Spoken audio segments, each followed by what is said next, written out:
just it's got more synergy. I'm uncomfortable with a tiny without a wisp attached to him. It's very kind of difficult, but he is not going to mid lane. It'll be safe lane, so he won't at least suffer, and this is going to be a quasi-sword invoker. But on the side of paiN, speaking of 40R, we'll be playing the Clink's Backyard on Invoker, Lil Ken on the Witch Doctor, and oh, looks like a little fight breaking out. King RD on the Mirana. He can skill up Leap. He's trying to bait this guy in deep though, but needs to be careful. Toss going, and oh man, that could be bad. Oh, but a good cast could slow them down, and now they pop the enchant, but it's just going to be quick back off, but that should secure the rune for Ewolves. And last but not least, there is Insane. Gonna call him Insane because I cannot say his name, and I do not want to butcher it. So he's on the Faceless Void, and Van will be playing the Tiny. Smash on the Enchantress, Masoku on Lich, Ewo on Tidehunter, and M-God on the Earth Spirit. And it looks like both teams are trading the bounty runes, Enchantress grabbing one, and Clink's grabbing the other. And actually it will be a mid-tiny. So they're kind of moving people around here. It's going to be a safe lane Tidehunter. They're going to secure him farm. He should be just fine down here. But paiN are moving 2 heroes up, but it's level 3. I think he'll be just fine on the Tidehunter. Once he gets 2 points in Kraken Shell, he should be okay. But Clink's can harass him pretty nicely with the steering arrows once he gets a couple points in that. And in the top lane, looks like both teams running their off laners in the safe lane. But yeah, there will be the Lich camping in the mid lane, so this is Lich and Tiny versus Invoker. It'll be alright for this Tiny. Lich is really annoying in lane, so can deny these creeps, keep lane equilibrium in Tiny's favor, maybe set up for some kills with the slow.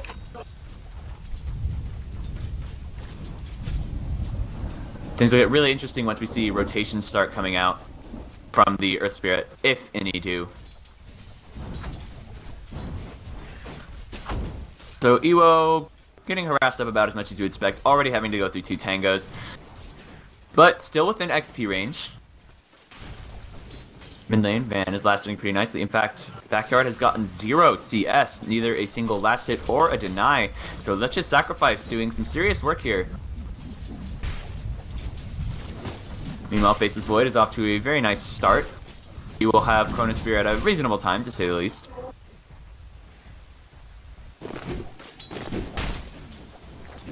This is a much harder lane for this Invoker than I thought. Not the start that he needs, and they're going to need to make a rotation at some point in order to help him out.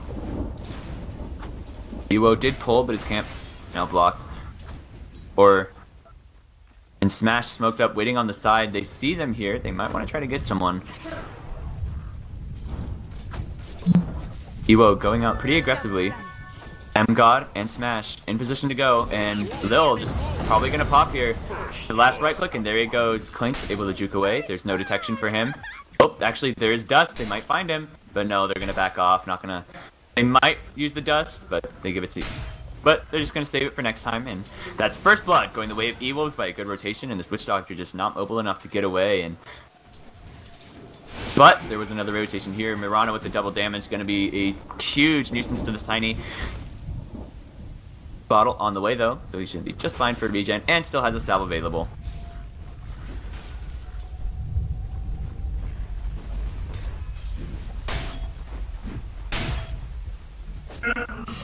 So Smash going to be, there's this little banisher creep.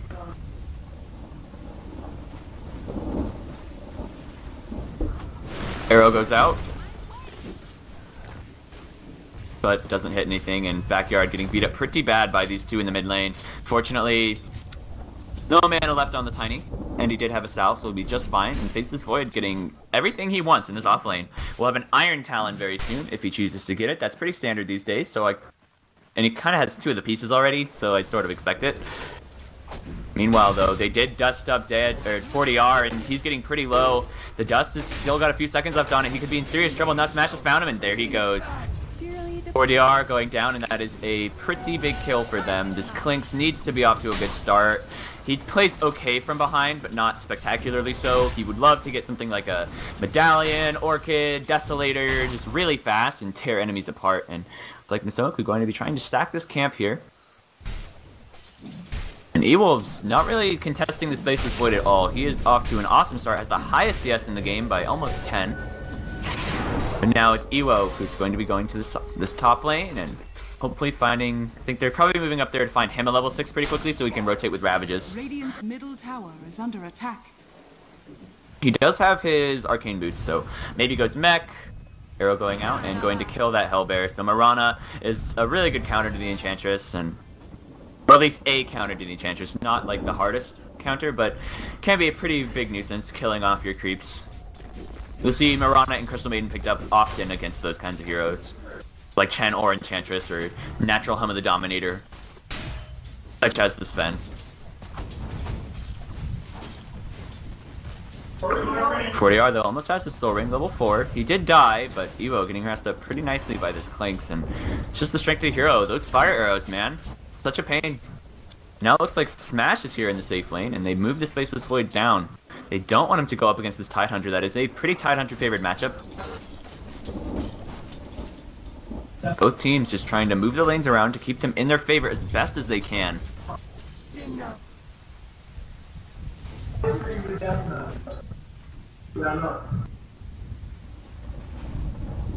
Mid lane though, CS heavily favoring Man. I mean, there's 7 CS on this Invoker. It's a disastrous start for him.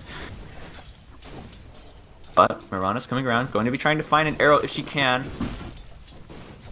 Cold Snap is not quite invoked, and now the combo coming out from Tiny. He's taking a lot of damage here, but healing up, popping the Cold Snap. He just jukes, and now he's arrowed, but he is hasted up, taking so much damage. We'll be able to run away from this.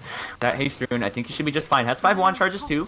And meanwhile, at the top lane, Clinks dies once again, and a Ravage comes out too, catching Lil, and he's going to go down as well. So a double kill for Ewo, and Tiny actually kills off Invoker in the mid lane.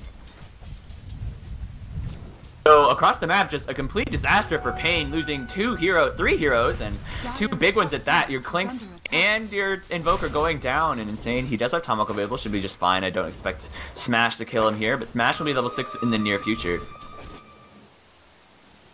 Arcane Rune now on this Mirana. She could either farm, or she's going to try to gank a little bit more. Fortification has been popped, and probably for this top tower up here. Spaceless Void having a great start, but everywhere else on the map looking pretty grim.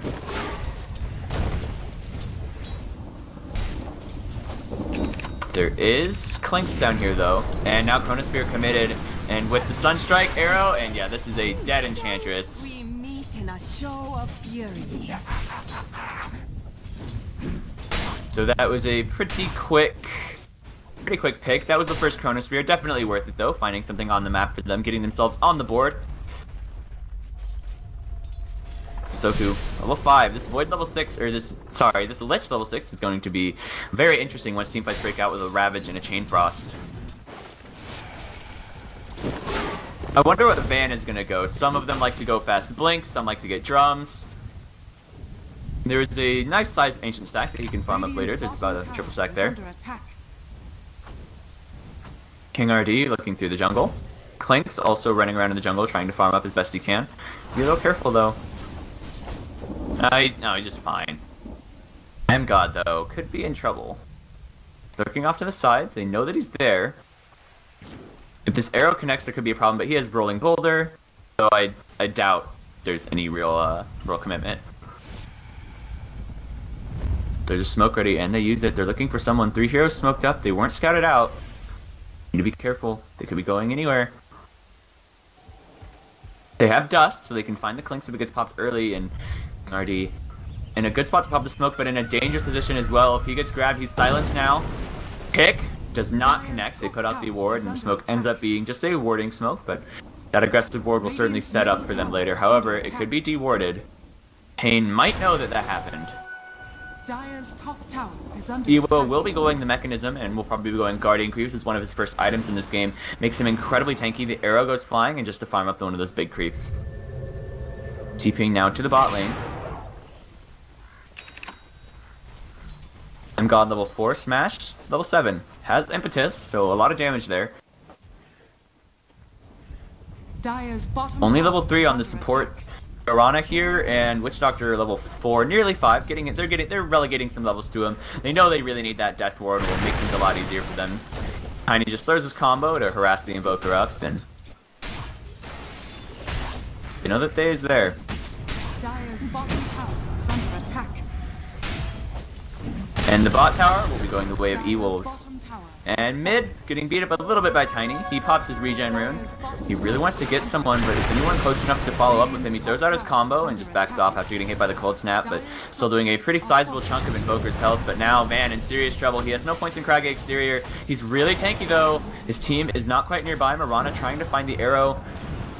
She throws it, but just going to miss, and now Van should be able to walk away to safety, and the bot tier 2 getting beat up really badly. Fortification has already been committed, and top tower, though, is getting hit up by these guys, but if this is a trade, it's a tier 1 for a tier 2, definitely not worth it, and heavily favorable to E-Wolves, especially as Dire losing their tier 2 bot is really bad, because that makes it a lot harder for them to get to Roshan, and you lose the tier 1, and Void able to jump away to safety, but this tier 2 will be going down. So E-Wolves claiming a bit more of this map, and Dire's bottom tower has fallen. Mech should just about be finished. If not, I think Mech is finished on Ewo. And a Sunstrike goes out, and M-God is going to get caught after getting hit by that arrow. Chronosphere was committed though, Chain Frost. Soku trying to find a solo kill on King RD if he can. And he should be found out here. Yeah, he's gonna go down.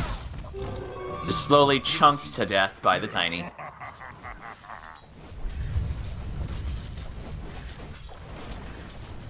So looking at the gold graph, slightly in favor of E-Wolves. Oh no, Backyard could be in trouble. They could commit the Ravage for this kill. It would definitely be worth it. They're going in deep. He has Ravage available if he needs it, but he may not. He's got the Avalanche, doesn't connect, he goes to the top, drops the Ravage, and that's a quick kill. And now King RD could be in trouble. He just came back to life, and the impetus should be enough to find him. And yep, there it is. That's 2 fast kills. And the Invoker dies once again, and this could easily set up for a to claim a free tier 1 tower. So paiN just getting outplayed all over the map, losing objectives everywhere, and not finding anything in return.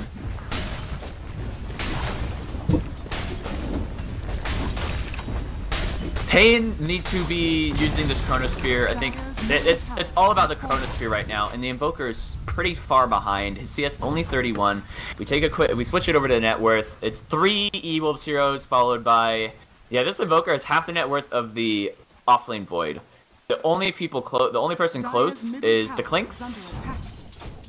And after that, it's just, even then, Clinks is about 1k behind the paiN and about 500 gold behind the Tidehunter. Things looking pretty rough right now. They do have a decent combo. If they get a good Death Ward off, they could set up for a fight, but now that the mechanism is complete, it's going to be a lot harder to find kills. The paiN is just so tanky, and now the arrow comes out, they pop the cold snap, they throw the kick, stunning 1. Then Van needs to be not get by Sunstrike, but the mech, and the Sunstrike will miss anyways, so everything turns out to be just fine in the end. They're not able to pick off Van, and just, again, these heroes also tanky, especially Ewo and Van, who yesterday played exceptionally well, and today is no exception. They are dominating in this game, and Smash 2 has his Dragon Lance completed. The support Enchantress off to a great start, basically playing as another core. I think they know that they need another high damage hero, like picking Tidehunter on Ewo, who usually plays in the mid lane. It's kind of okay, Tidehunter does some good damage, but will fall off really hard, and M-God just barely juking that arrow. And it looks like the top tier 1 tower going to go down. Fortification is available, but paiN elects to not use it. That it would have been free. Now Ewo is there, no Ravage. The kick connects on Day, he's stunned, but a good 2-man Chronosphere, and he's just trying to beat up this tower. Ewo gets hit by the Medallion, has no Ravage just yet, Mechanism is ready, he can pop it if he gets low. And now it looks like Time Walk is there, but he's silent, trying to TP to safety as best he can, but no, cancelled by the Chain Frost. And will they be able to get Backyard? It looks like he should be able to TP to safety just in time. Ravage is now up, but no Blink Dagger, so not able to get in range, and another TP to safety by the Witch Doctor. So 2 heroes die across the map for paiN, and that is another good gold swing. They do claim the tier 1 tower though, so managed to get something out of it, but E-Wolves turn their attention to Roshan.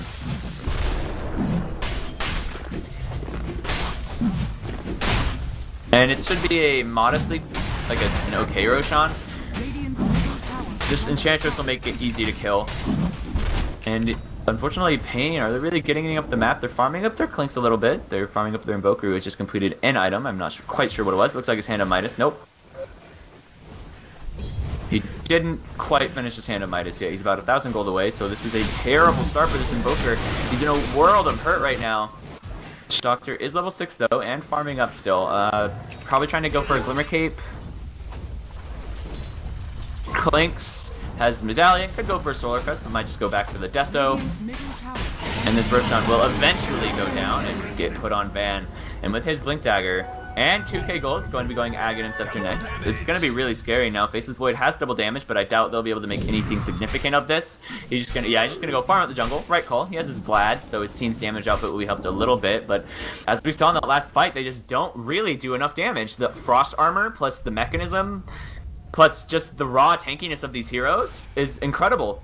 They're extremely hard to bring down. Enchantress has Untouchable, Lich has Frost Armor. I guess the Mechanism heal counts for the Earth Spirit, who doesn't really have a lot of beef on his bones just yet, but the Veiled Discord will provide him with a bit of armor. It just feels like paiN is tickling E-Wolves. I don't remember the last time I saw Tidehunter sitting at second on net worth. Could complete his Guardian Greaves if he wants, but maybe going for the Blink Dagger between the two so that he can get more impressive Ravages and catch TPing heroes. This is Void waiting off to the side. It has Chronosphere, but no follow-up, and there's no way he can kill Ewo. Link's running through the jungle, has an Ogre Club, probably going to go BKB. Has to be able to survive through these Ravages and the Chain Frost, and Van getting pretty low, caught by the Sunstrike, but just fine in the end. Bright's there now, and we'll heal him up pretty quickly, or at least modestly so. Is there an charge on this Enchantress? No, there is not, and it looks like they're going to be pushing in this tier 2. They have the Aegis still, so really nothing to be afraid of. They throw out the arrow, and it does hit on Van. That'll be a 5-second arrow, so this should slow down the push by a fair amount. They may rotate in, but I really doubt it. Void has a TP scroll available, but this should just be a free tier 2 tower. Van will get the final hit, and is only now 1,000 gold or so away from his Aghanim Scepter. And that'll make pushing and towers just disappear. And 16-minute Midas from this Invoker, who is caught up to his own Faceless Void, but is still so far behind the cores of E-Wolves. The arrow goes flying, and threading the needle on that one and jumping forward, just tossing at a toss, and then looks like a quick kill on the Invoker. And now, but the Aegis does go down, so tossing back the Invoker, getting a quick kill. Well played from Van, but losing the Aegis. However, without the Invoker, could be a little bit more difficult to stop this push. They do have Chronosphere. Arrow goes out, missing Van this time. If that had connected, that could have set up for a great high ground defense. The next creep wave is coming in. Mechanism ready, and Ravage. They need to be careful. If they take this fight, it could be a disaster or a really good defense, and it just looks like paiN are just going to opt to lose their tier 3 tower. It's only 17 minutes in, and E-Wolves are already threatening a lane of Rax and could very well take it. Invoker respawning very, very soon. This could be the cue for paiN to go in or E-Wolves to back off, but man, the right click actually doing 0 damage. And E-Wolves are just going to back off, beat up the range Rax a little bit. They don't want to get caught in a big Chronosphere and lose all of the advantage that they have, but actually they smoke up. Are they going to be going back into this? They have Blink Dagger on Ewo. Jumps forward, but pops the Ravage, and the Chain Frost comes out right after the taunt. An immediate death on this Faceless Void. He has buyback. He buys him now, but Invoker, no such luck. Without buyback, Void is here, and there's a Chronosphere, but do they have the damage outside? A good smoke and just jump back in. The Casto could be setting up for something. Void jumps in, but doesn't want to catch this Tide. They probably couldn't kill him with everything they dropped on him. They need to be careful. Toss back now. The arrow does hit the Chronosphere, catching two, but Enchantress outside, just beating them up. Ewo, he doesn't even care that he's getting hit, and now 4DR going to be going down as well. That's a double kill for Smash. This thing's looking really bad, and there goes the Witch Doctor, who just bought back. Clinks has buyback available, but GG is called. E-Wolves 16-2 in 18 minutes. One of the fastest games in this Pro Dota Cup. E-Wolves taking game 1 by storm, dominating with